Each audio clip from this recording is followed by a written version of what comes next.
Edu medicine. तो अभी हम फोर्थ पार्ट कर रहे हैं unit 11 Sudhir Kakkar's shamans mystic and doctors. तो द लामास ऑफ मैकडॉलगंज हम करेंगे। मैकलियोडगंज होता है, आई थिंक लियोडगंज।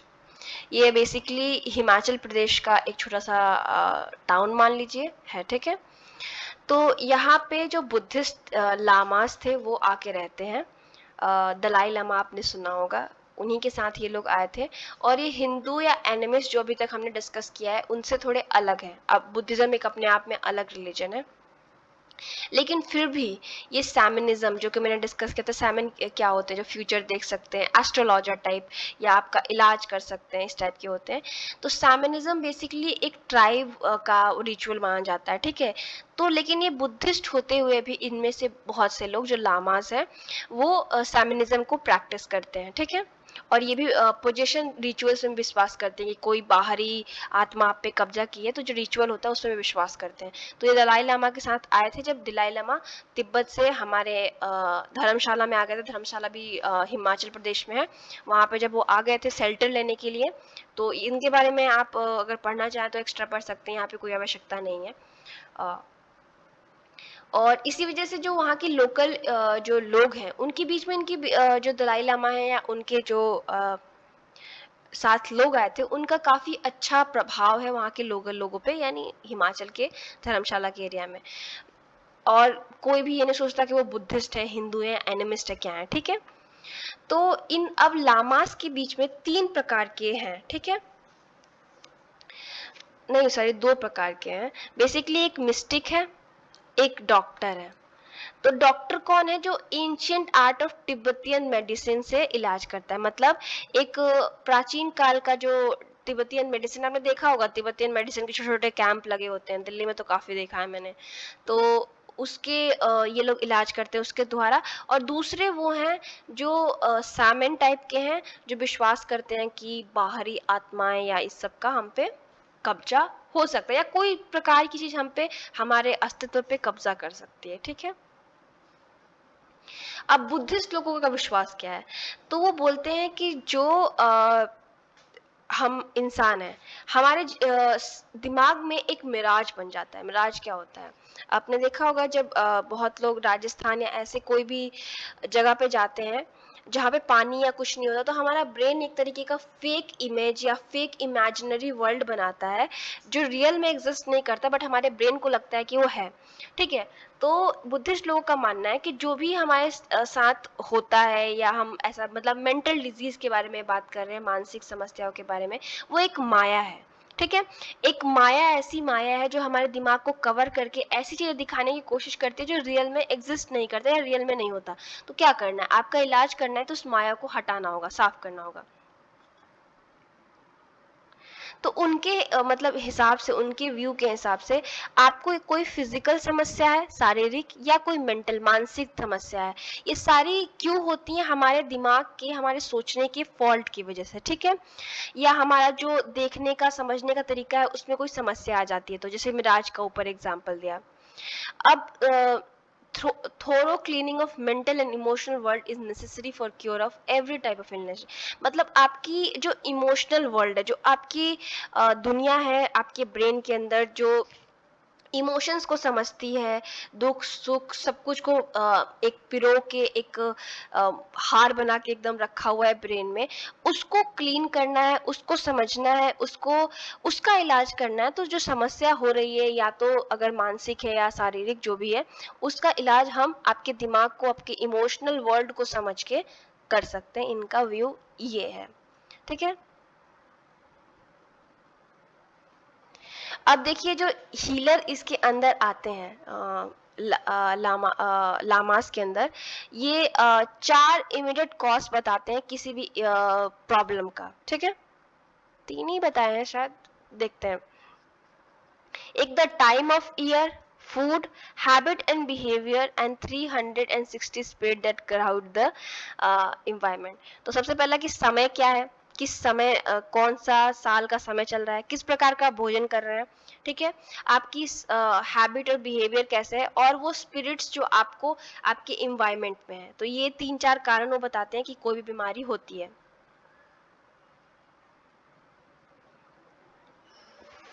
तो देखिए जो तिब्बतियन सिस्टम है, तिब्बतियन सिस्टम से अगर इलाज किया जाए तो वो मेंटल या फिजिकल, शारीरिक या मानसिक कोई भी बीमारी का वो बोलती है कि अलग अलग कॉज नहीं होते, सेम ही रीजन की वजह से या सेम ही कारणों की वजह से होता है। और किस तरीके से पता किया जाता है कि आपकी समस्या क्या है? आपकी ड्रीम को एनालिसिस करके। आपको अगर मैंने सिगमंड फ्रॉइड के बारे में बताया था, तो बताते उस टाइम मैंने बताया था कि सिगमंड फ्रॉइड भी जब इलाज करते थे लोगों का तो ड्रीम का एनालिसिस करते थे, ठीक है।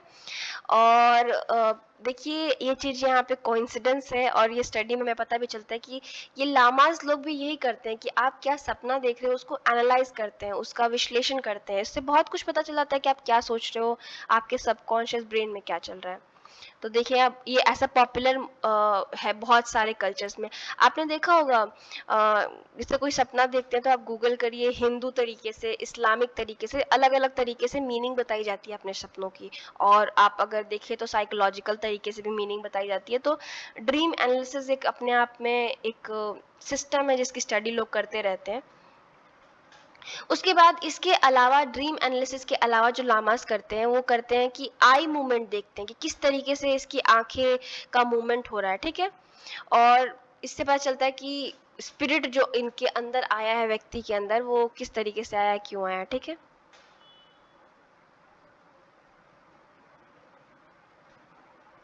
और जितने भी ये लोग सिम्टम्स देखते हैं कि हमारे शरीर के अंदर कोई स्पिरिट वगैरह आई है या कोई समस्या है, वो ऑलमोस्ट सेम है मेंटल डिस्टरबेंस की जो मॉडर्न सिस्टम में होती है, ठीक है, जो आपको मेंटल डिसऑर्डर बोल जाता है।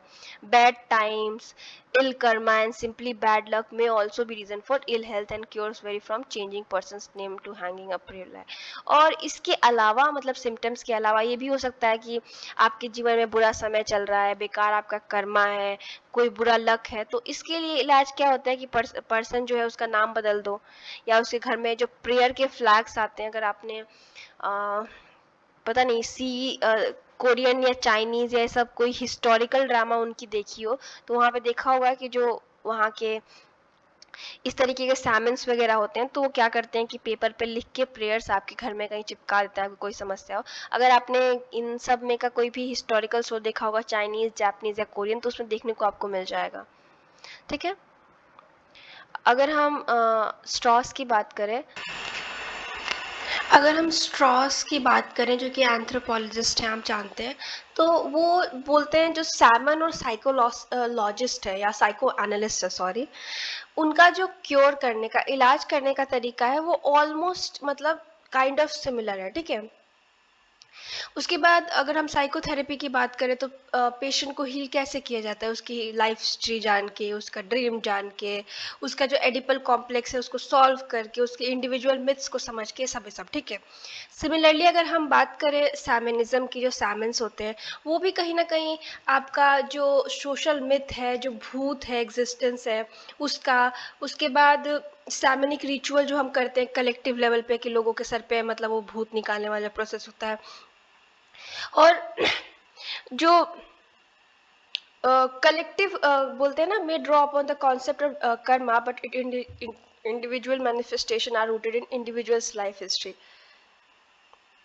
क्या देखिए कर्म मतलब बेसिकली एक पर्सन की ज़िंदगी में क्या क्या हुआ है वो, उसके बाद क्या उसके कल्चर में है जो उसको कहीं ना कहीं दबाता है, उसके ऊपर रिस्ट्रिक्शन डालते हैं। जैसे कि हमारे कल्चर में आप देखिए, स्पेशली अपर कास्ट हिंदू और मुस्लिम्स में विमेन की सेक्सुअलिटी पे बहुत रोक है, तो ऐसा कलेक्टिव मिथ बन जाता है। उसके बाद लोगों के बीच में जो एक सेपरेशन है, उनकी जो भी डिज़ायर्स है, डीप डिज़ायर्स उनका बाहर नहीं आता, या सोसाइटी में जो भी नॉर्म्स है कई बार वो बहुत ज़्यादा रिस्ट्रिक्ट कर देते हैं इंसान को, इस वजह से भी। तो ये सब जान के उसका इलाज करने की कोशिश की जाती है। अब हम मिस्टिकल ट्रेडिशनल संत मठ ऑफ राधा स्वामी सत्संग पढ़ेंगे, तो ये बहुत ज़्यादा फेमस है नॉर्थ इंडिया में। ये बहुत ही पॉपुलर मूवमेंट टाइप का है, और ये इसका जो पूरा आइडिया है राधा स्वामी सत्संग का, वो गुरु शिष्य ट्रेडिशन पे है। बेसिकली आपने देखा होगा पहले के कोई शोज देखते होंगे, तो जो गुरु था वो अपने शिष्यों को लेके एक जगह पे रहा करता था, उनको जीवन में उनको नई नई चीज़ सिखाया करता था। रामायण महाभारत कुछ भी देखा हो तो आपको पता होगा। एंड गुरु बेसिकली आपको मोक्ष या साल्वेशन दिलाने का एक तरीका है, ठीक है। उसके बाद बेसिकली ये लोग साथ में रहते हैं, ठीक है। तो सब लोग साथ मिलके जो गुरु है उनको प्रेज करते हैं और गुरु की जो बातें होती है सुनते हैं। टीवी पे भी आती हैं ऐसी चीजें, ठीक है, नोटिस करिएगा। उसके बाद जो कक्कर है, सुधीर कक्कर है, वो बिलीव करते हैं कि इनको सत्संगी कहना उतना सही नहीं होगा, इनको लिविंग मतलब एक तरीके से कम्युनिटी कह सकते हैं, जो एक टेम्परेरी मतलब टाइम या पीरियड के लिए रह रहे हैं एक साथ, ब्रदरहुड और कम्युनिकेशन कर रहे हैं सब एक दूसरे के बीच में। बेसिकली सत्संग में क्या होता है कि एक गुरु होता है, वो आपको बता रहा होता है, आप जाते हैं वहाँ पे और आप देख के चले आते हैं, पर यहाँ पे वो सिनेरियो नहीं है, यहाँ पे सब मिलके रह रहे हैं वहीं पे, तो थोड़ा ये डिफरेंट है सत्संगी से, ठीक है। अब एक स्टोरी है कि एक यंग मैन है, उसने बाबा का फेस ड्रीम में देखा और मतलब ऐसे बाबा दिखते हैं दाढ़ी ओढ़ी वाले, और वो उनके पास आ गया। तो इसको सुधीर कक्कर साइको एनालिटिकली बता रहे हैं कि कहीं ना कहीं उसके जीवन में एक फादर फिगर की कमी थी, तो उसने एक ऐसे पर्सन को अपने उसमें देखा, या जीवन में उसकी समस्याएं चल रही थी। उसके बाद बेसिकली अगर थेरेपी की बात करें, किसी के जीवन में समस्या है, तो वो जो भी गुरु बोल रहे हैं उसको समझने की कोशिश करते हैं, उनकी पॉजिटिव क्वालिटीज, गुरु की पॉजिटिव क्वालिटीज शिष्य अपने अंदर लेते हैं और अपने आप को ठीक करने की कोशिश करते हैं। उसके बाद जो भी गुरु ने बनाया होता है साधना, साधना मतलब मेडिटेशन हो गया, बहुत सारे एक्ट होते हैं सेल्फ प्यूरिफिकेशन के लिए, जैसे कि आप नॉन वेजिटेरियन फूड खाना छोड़ दें, आप अल्कोहल नहीं पिए, मतलब कोई भी शराब या मदिरा पान ना करें, झूठ बोलना छोड़ दें। और इसी से क्या होता है कि उनके बीच में वो, आप मान लीजिए ये सब कुछ हैबिट्स है इसमें, जैसे कि अल्कोहल छोड़ देना और कुछ, तो कहीं ना कहीं आपको खुद लगेगा कि आपके अंदर पॉजिटिव चेंज आ रहा है, ठीक है। और और धीरे धीरे जब साधना उनकी मतलब वो होती जाती है, तो कहीं ना कहीं वो जो गुरु की जो पावर है वो अपने अंदर फील करने लगते हैं, पॉजिटिव वाली, और कहीं ना कहीं अंदर से प्यूरिफिकेशन आता है, और वो अपने आप को, अपने अंदर की जो सेल्फ है, इनर सेल्फ, उसको हील करते हैं, उसको समझने की कोशिश करते हैं, बिकॉज आप क्या अपने आप पे फोकस कर रहे हो। उसके बाद हम तंत्र और तांत्रिक हीलिंग के बारे में देख लेते हैं। देखिए, आपको तांत्रिज्म और ये सब तांत्रिक पूजा, आपको पता है कि हिंदुइज्म में मेन स्ट्रीम नहीं माना जाता है, और जो हिंदुइज्म की कंजर्वेटिव थिंकिंग है उसके अगेंस्ट इसके आइडियाज जाते हैं, ठीक है। अगर हम ज्योग्राफिकली बात करें तो बंगाल, असम, केरला, कश्मीर, तांत्रिक प्रैक्टिसेस और कल्ट बहुत ज़्यादा हिस्टोरिकली और सोशली वहाँ पे मतलब मेन स्ट्रीम हिंदू सोसाइटी में कहीं ना कहीं है, इन 5-6 राज्यों में। क्योंकि आपको पता है कि तंत्रिज्म, सॉरी, जो तंत्रिज्म है बेसिकली वो फॉरबिडन चीज़ों से डील करता है। फॉरबिडन कैसे? साइको एनालिटिक, हमारा डिजायर क्या है, डीप डाउन क्या है। आपने कभी नोटिस किया है कि बस वगैरह में आप ट्रैवल कर रहे हो तो छोटे छोटे पैम्पलेट टाइप के एडवर्टाइजमेंट होते हैं गुरु लोगों के, कि अपने दुश्मनों से पाए छुटकारा, पाए अपने प्रेम पे विजय, ऐसे ऐसे टैगलाइंस होते हैं। क्यों? क्योंकि तंत्रिज्म बेसिकली, जितना मैं अंडरस्टैंड करती हूँ, कि जो पूजा होता है या वर्शिप होता है मेन स्ट्रीम हिंदुइज्म में, उसमें हम लोगों की भलाई के बारे में सोचते हैं। एक बेसिक आइडिया बता रही हूँ, तंत्रिज्म को मैं कुछ वो नहीं करी, तंत्रिज्म अपने आप में बहुत डेवलप तरीका है वर्शिप का। और तंत्रिज्म में क्या, हमारे इनर सेल्फ में जो ईडी है, जैसे मैंने समझाया था ना आपको, ईडी, ईगो, सुपर ईगो, उसकी चीजें, रिवेंज या किसी चीज की प्राप्ति, या कोई ऐसा डिजायर है जो फुलफिल नहीं हो रहा, ये सब चीजों से डील करता है, ठीक है। तो बेसिकली इसीलिए कहा था कि अपने दुश्मनों से पाए मुक्ति, अपने प्रेम पे विजय, और इस पे विजय, उस पे करे वशीकरण, ऐसी चीजें आपने पढ़ी होंगी, बहुत एडवर्टाइजमेंट आता है।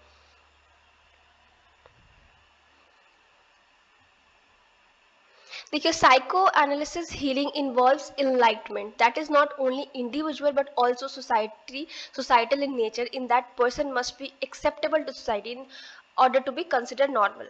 देखिए, समाज की आप अच्छाई कहिए या बुराई कहिए या नॉर्म्स कहिए, जो भी कहना है, हमें समाज चाहती है कि एक सर्टेन मैनर में हम चलें, या एक तरीके से बिहेव करें सब लोग। अगर आप जरा सा भी उससे डिफरेंट है तो आपको समाज एक्सेप्ट नहीं करते। तो साइको एनालिसिस हीलिंग का क्या काम है कि आपको इस तरीके से बनाना, नॉर्मल बनाना, ठीक है। नॉर्मल को भी डिफाइन करना है आपने। अगर हम तंत्रिज्म की बात करें तो liberation not only in mystical sense but on that is emancipative even in the context of one's life history and situation. Both psychoanalysis and tantrism look upon healing involving recognition and even celebration of human sensual nature. देखिए, तंत्रिज्म में अगर आप जाके उनको बताते हैं कि हमको कुछ सेक्सुअल रिलेटेड प्रॉब्लम है या हम किसी को हेट करते हैं तो उसको बुरा नहीं माना जाएगा, उसे नहीं कहा जाएगा कि भूल जाओ, नहीं इसके बारे में बात नहीं कर सकते। इन सब पे वो फोकस करके आपको हील करने की कोशिश किया जाएगा बिकॉज आप फील कर रहे हो, उन सब चीज़ों को फील कर रहे हो, इस वजह से आप अच्छे से नहीं फील करें अंदर से ना।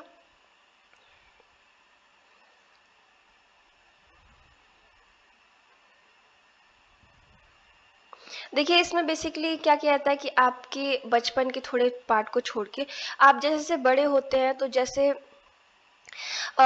the process of realization by infant that they're separate from mother especially from the best and painful. देखिए, आप जैसे जैसे बड़े होते हैं आपको किसी ना किसी चीज़ से अलग कर दिया जाएगा, डिफरेंट करता जाएगा, पीछे आपसे चीज़ें छूटी जाएंगी।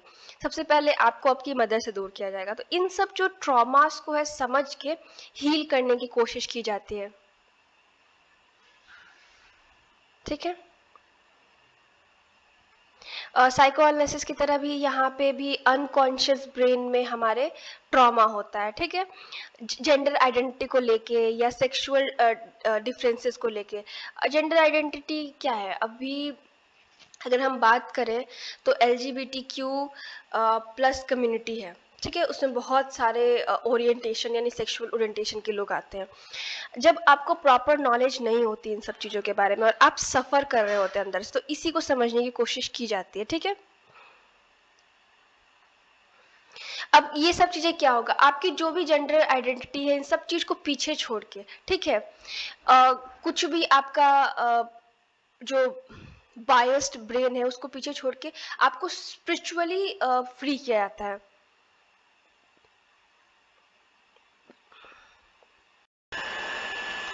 सो बेसिकली टैबूज ब्रेक करने का कहीं ना कहीं सबके अंदर वो होता है, सेक्सुअल एक्सपीरियंस अपनी मदर सिस्टर या डॉटर के साथ एक स्पिरिचुअल लिबरेशन होता है। ठीक है,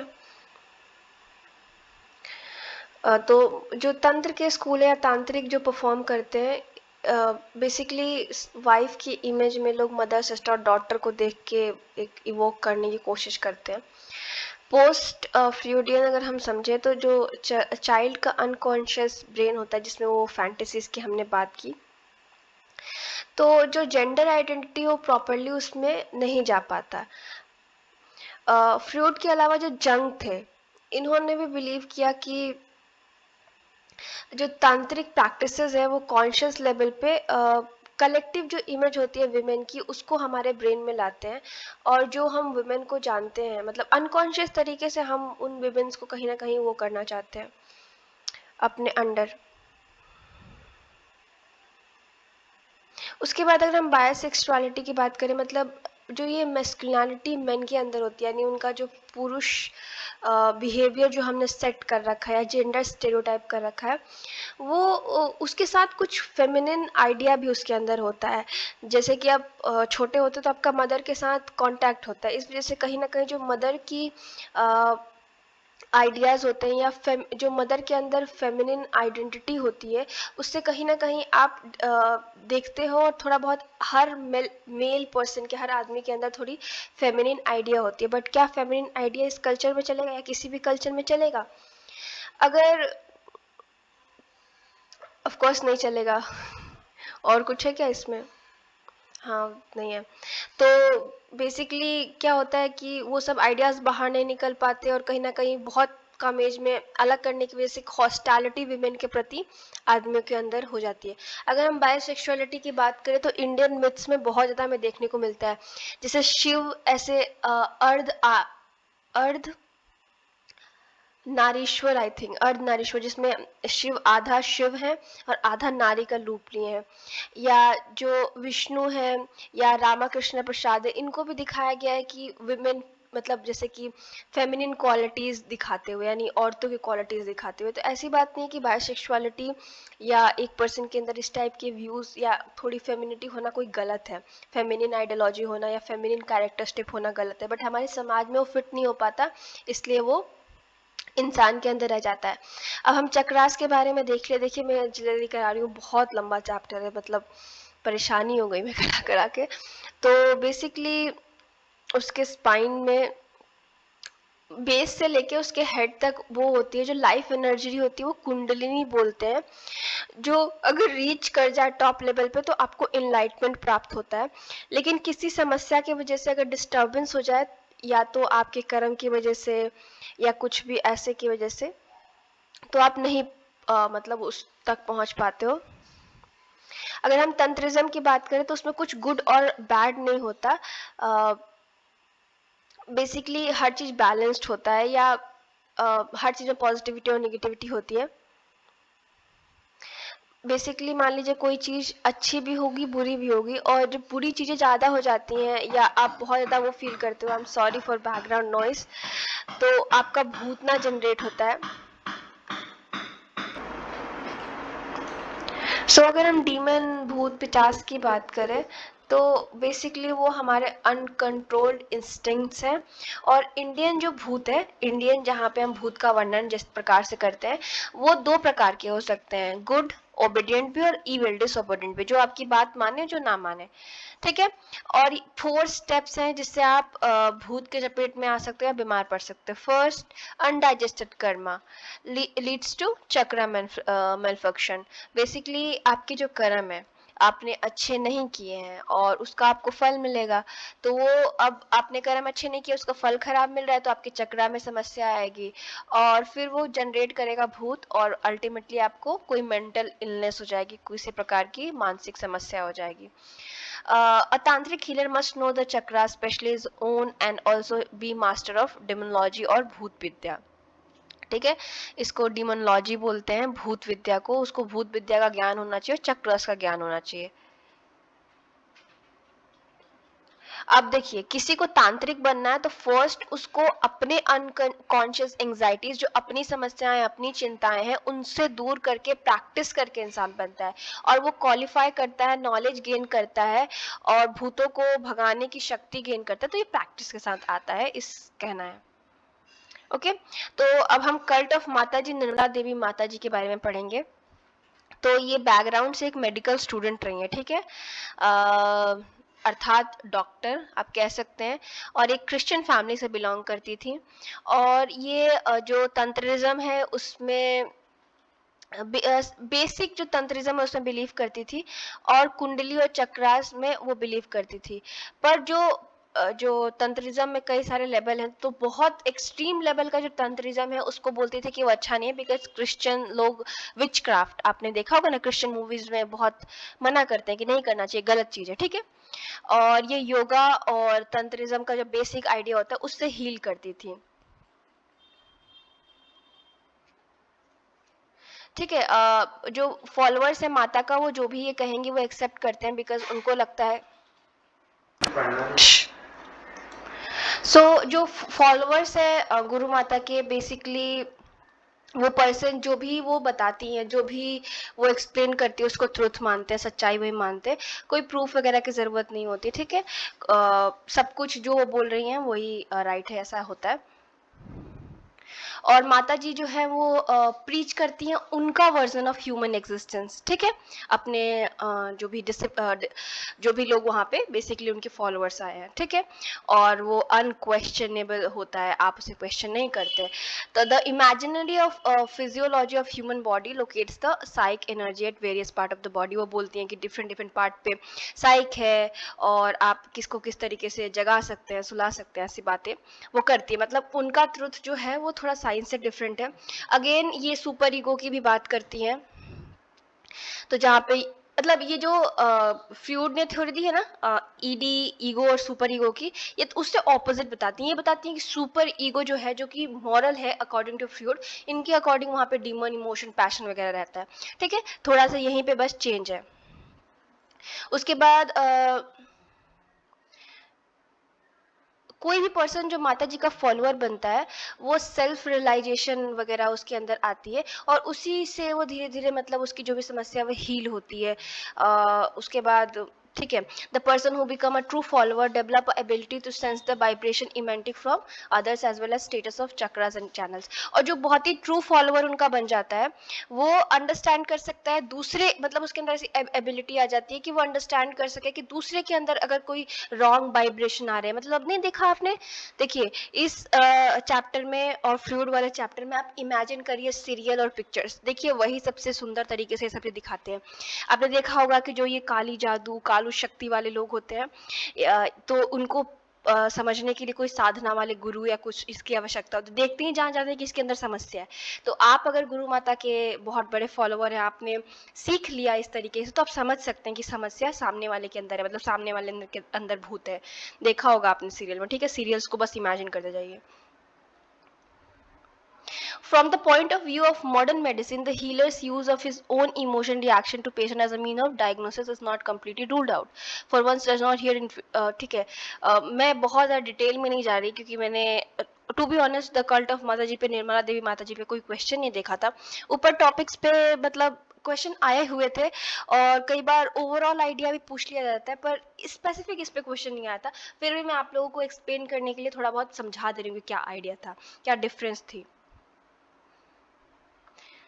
अब यहाँ पे थोड़ा सा देखिए डिस्कस किया गया है अबाउट दो थिंकर्स के बारे में जो हमें माइंड और डायग्नोसिस और गुरुज वगैरह के बताते हैं। बट मैं यहाँ पे आपको समअप कर देती हूँ कि जो इन सबको स्टडी करके गुरुज और माता जी को हमें समझ में आया है कि वो किस तरीके से इलाज करते हैं। फर्स्ट ऑफ ऑल देखिए दो चार चीजें वो नोटिस करते हैं कि आपके अंदर अन्य लोगों से अलग है, तो समझ जाते हैं कि आपके अंदर कोई समस्या है। फिर वो क्या करते हैं कि इमोशनली सपोर्ट करते हैं, ठीक है, आपकी रियलिटी को समझने की कोशिश करते हैं, आपके अंदर ट्रस्ट दिखाएंगे। उनके जो गुरु है वो अपने अंदर एक तरीके से ट्रस्ट आपके अंदर जगाएंगे कि उनके प्रति ट्रस्ट हो। आप उनके अंदर एक फिगर देखो जिस पे आप रिलाई कर सको। In a physiological terms the healing power lies primarily in patients mind. मतलब जो हीलिंग की पावर है ना वो पेशेंट के खुद के माइंड में है। अगर हम साइकोलॉजिकली भी देखें तो हमारा ही मर्ज है और हमें ही पता है कि उसका इलाज क्या है, ठीक है। एक गाना भी है ना कि तुम ही मर्ज हो तुम ही इलाज, सॉर्ट ऑफ, मुझे ध्यान नहीं आ रहा कौन सा गाना है। तो कोई किसी का मर्ज और इलाज नहीं है। यहाँ पे साइकोलॉजिकली बात करें तो हमारे दिमाग में ही बीमारी और हमारे दिमाग में ही इलाज है कुछ डिजीज का, ठीक है, सबका नहीं, प्लीज उसको सब पे मत अप्लाई करिएगा। तो यहाँ पे हमें कक्कर क्या एक्सप्लेन करें कि miracles lies in a power of mind to influence the psychological process of the body. यानी हमारे माइंड में इतना ज्यादा पावर है, एक तरीके की जादुई शक्ति मिरेकल है कि जो हमारी पूरी जो साइकोलॉजिकल जो हमारा प्रोसेस है पूरे बॉडी का उसको इन्फ्लुएंस कर सकता है। बहुत ही अच्छे तरीके से एक्सप्लेन किया है। तो यहाँ पे मैंने इसको पॉइंट में कर दिया है कि आप लोग थोड़ा सा आप समझ सके। ये पॉइंट बहुत अच्छा था इसलिए मैंने यहाँ पे नोट डाउन कर दिया। The faith cures can also be explain in psychological rebirth of the patient through various ritual. हाँ, अब इस चीज को मैं आपको रीबर्थ क्या है। अब देखिए जब आपको कोई समस्या हुई, आप किसी गुरु संत कहीं भी जो भी हमने डिस्कस किया अभी तक वहां पे गए, तो वहां पे कई सारे रिचुअल कई सारी चीजें होंगी जहाँ पे आप एक अपने आप से क्वेश्चन कर रहे होंगे, आप अपने आप को एक दर्पण देख रहे होंगे और आप बहुत सारी ऐसी चीजों को एहसास करेंगे जो आपने किया नहीं होगा। तो कहीं ना कहीं इसको रीबर्थ इसलिए साइको एनालिटिकल टर्म में कहा गया है बिकॉज इसके बाद ये जब रिचुअल्स वगैरह खत्म हो जाएंगे तो आप देखेंगे तो आप अपने आप को एक नए लाइट में देखेंगे, ठीक है। तो बस कहने का तात्पर्य यह है कि हमारा नजरिया बदल जाता है खुद के प्रति, पूरे रिचुअल्स वगैरह का एक इफेक्ट जो हमारे ब्रेन पे पड़ता है। और जैसे कि बालाजी टेम्पल वाला जब हम केस स्टडी किए थे तो वहाँ पे डिस्कस किया गया था ना कि किस प्रकार फैमिली हमें सपोर्ट करती है उस टाइम पे। आप नोटिस करिएगा तो मोस्ट ऑफ जो मेंटल डिजीज होती हैं हमारे इंडिया में पॉपुलरली, वो ज़्यादातर लोनलीनेस या अपनी हम फीलिंग नहीं शेयर कर पाते, नहीं दिखा पाते और इमोशन हमारे अंदर बैठ जाती है तब होती है। तो जब फैमिली का सपोर्ट आता है या वो रिचुअल होता है जहाँ पे भूत को बाहर निकालने का कहा जाता है कि प्रोसेस है, तो एकदम आप सर हिला रहे होते हो, नाच रहे होते, या कुछ एकदम अलग तरीके से बिहेव करते हो, मंजूलिका को इमेजिन करिएगा। तो ये सब सिनारियोज में हमारा जो वो इमोशन दब के बैठा हुआ है हमारे अंदर, सब बाहर निकल जाता है। तो ये भी कहीं से, अब हम आयुर्वेदा के बारे में फोकस करें तो आयुर्वेदा आप जानते हैं कि सदियों से है, हमें नहीं पता कि कौन से समय पर शुरू हुआ है, क्यों शुरू हुआ है, लेकिन कोई एक पिन पॉइंट आप टाइम नहीं बता सकते कि यहीं से शुरू हुआ है। आयुर्वेदा हमारे पास शुरू से रहा है। तो आयुर्वेदा किस तरीके से लोगों का इलाज करता है, हॉलिस्टिक इलाज करने की कोशिश करता है, फिजिकल, साइकोलॉजिकल और सोशल और मेटाफिजिकल, ठीक है, हर एस्पेक्ट को इक्वल इंपॉर्टेंस देता है, ठीक है। और पूरे यूनिवर्स का माइक्रोकॉस्म के रूप में इंसान को दिखाता है, पूरे विश्व का एक छोटा सा स्वरूप, यानी सारा विश्व हमारे अंदर समाया और हम विश्व के अंदर। समझ, ज्यादा फिलोसफिकल हो गया क्या? मतलब कहने का तात्पर्य है जो विश्व है वो हमारे अंदर भी है और हम विश्व के अंदर भी है, ठीक है। हम एक उसका छोटा सा स्वरूप है, सब कुछ है हमारे पास। इसीलिए आपने देखा होगा कि हमारे अंदर 5 एलिमेंट की बात की गई है कि हमारे अंदर फायर, वाटर, अर्थ, एयर और आकाश है, ठीक है। तो इस तरीके से बात की जाती है इसमें। उसके बाद अगर आपको गुड हेल्थ चाहिए तो आपको 3 जो ह्यूमर्स है उनके बीच में, वाइन, बेल और फेलगम, उनके बीच में आपका रिलेशन सही होना चाहिए। इसको मतलब मेरे को पित्त या ऐसे कुछ 3 टर्म होते हैं, पता नहीं, अगर आपको पता है तो कमेंट में बताइए। बहुत सारे आयुर्वेदिक डॉक्टर यूज करते हैं कि आपके पित्त में समस्या है या कुछ इस तरीके से 3, इसको ये विंड वाइल वगैरह को बताते हैं, कुछ 3 टर्म होते हैं, मेरे को ध्यान नहीं आ रहा, आएगा तो मैं ही कमेंट कर दूंगी, वरना आप कमेंट करके बताइए।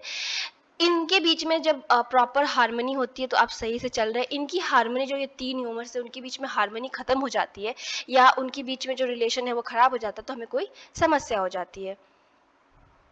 और जो इल हेल्थ भी होता है वो कल्चरल डिजीज के हिसाब से दिखाता है, where a person falls ill because of his conviction that he has lost too much of a body fluid leading to a imbalance of body, ठीक है।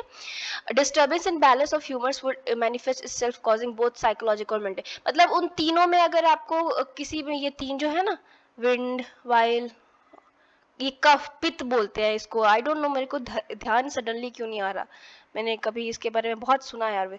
ये 3 चीजों में अगर आपका बैलेंस खराब हो जाता है तो आपको फिजिकल, मेंटल हर प्रकार की समस्या होती है। So, thus, according to Guruji, taken as a case study of by Kakkar for his study of Ayurveda, the struggle against disease is a moral struggle, not against the illness, but also against all those who cause the imbalance to occur.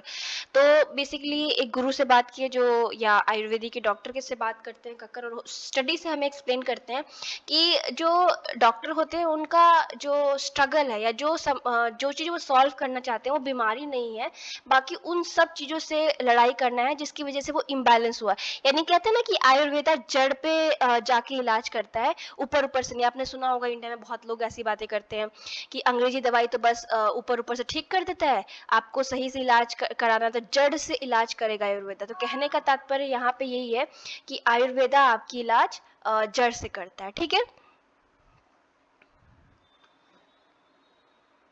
Okay, and here Guruji follows the tradition set by Freud. He too considered himself as solely devoted to treatment of his patient and having no obligation either to family or society at large. तो basically यहाँ पे जो गुरुजी आयुर्वेदा के doctor हैं उनका main feud की तरह ही ideology है कि वो एकदम पेशेंट के प्रति अपने पैशन के साथ इलाज करना चाहते हैं और फैमिली और सोसाइटी से कोई एलिगेशन नहीं है, मतलब ऑब्लिगेशन नहीं है, कोई उसके प्रति रिस्पॉन्सिबिलिटी नहीं है, उनके प्रति कुछ नहीं है, आपका पेशेंट के प्रति, और पेशेंट को ठीक करना आपके ऊपर है, ठीक है। और आयुर्वेदा में एक और चीज होता है बैलेंस, ठीक है। फूड बहुत इंपॉर्टेंट फैक्टर, आप क्या खा रहे हैं, मतलब आप जो खाओगे वो बन जाओगे, एक कहावत है, सुनी होगी आपने। तो वही वाला थ्योरी आयुर्वेदा में फॉलो किया जाता है, यानी बैलेंस डाइट या डाइट के बारे में बहुत वो होता है। और फूड जो हमारे कल्चर में पॉपुलरली खाया जाता है कि जैसे नो नॉन वेज, सात्विक भोजन आपने फोकस किया हो और कभी आपने आयुर्वेदिक इलाज करवाया हो तो आपको पता होगा कि सात्विक भोजन पे बहुत ज़्यादा फोकस यहाँ पे दिया जाता है कि नो अनियन, नो गार्लिक, इस प्रकार का भोजन खाइए, ऑयल कम खाइए। और विच मुझे भी लगता है कि ठीक है, देखिए हेल्दी खाना कोई प्रॉब्लम नहीं है, और नॉनवेज खाने में कोई बुराई नहीं है, भी नहीं है, ठीक है। आपको पसंद है खाइए, जो भी पसंद है आपको खाइए, पर हेल्थ का ख्याल कर रखिए। और आयुर्वेदा में भी कहीं ना कहीं कहा जाता है कि बैलेंस डाइट की तरफ चाहिए, सात्विक हो जाइए, ठीक है। So thank you so much, have a nice day. बस यही था इसमें, और आपको कोई क्वेश्चन हो तो आप कमेंट करके बता सकते हैं। आपको हिंदी में वो पता हो पित्त और वो सब तीनों का नाम क्या है तो प्लीज़ मुझे बताइएगा। और दूसरी चीज़, प्लीज़ चैनल को शेयर करिए, अगर आप सेकेंड ईयर में हैं तो फर्स्ट ईयर वालों से शेयर करिए, बिकॉज वो आप सेकेंड ईयर में आने वाले हैं। और जिनके साथ भी आप शेयर कर सकते हैं, जो भी सोशोलॉजी पढ़ते हैं उनके साथ शेयर करिए। हम बहुत सारे और भी सोशोलॉजी रिलेटेड वीडियोस लेके आएंगे। So thank you so much.